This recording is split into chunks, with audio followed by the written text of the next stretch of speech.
Hi, I'm Jonathan Pickup. I've been teaching Vectorworks for over 30 years, and this is one of my courses. This is from my foundation course, and it's designed to teach you how to use the Connect and Combine tool. It's just one of the exercises. There are loads of exercises in this file. If we just have a look, you can see these are all the exercises that are in my file, and this is just one of them. So this just shows you the brief ways of how you're going to use it, but I'd like to show you when to use it. So I've got a little example. So first of all, let's have a look at the Connect Combine tool. That's this one here. Now you can use it to connect roofs together, roof faces, it will join those. So in the first mode, you click on the first line, you click on the second line, and just drags them together. If we look at the second mode is used to join corners together. So you can see it joins two lines together. In the third mode, not only does it join them together, but it also fills in the area. You can just start to see here that it's filling in that as a polygon.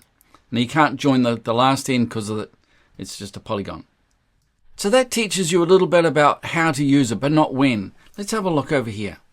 So I've got here an example. Now it's not very often we draw with the boards like this, but just humor me for a little bit. So the idea is we can select an object like that, and then we can just click on each of these and draw their lines to it.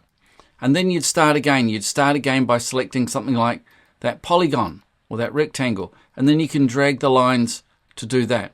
But it's not the only tool that you can use for this kind of work.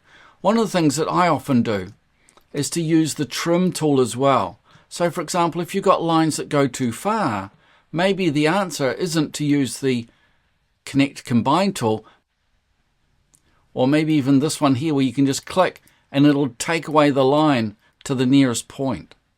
And that can be really useful and quick when you're drawing that kind of thing. So this is the exercise from my course. If you want to get access to this exercise, it's in the foundation course. I'll put the link in the description below.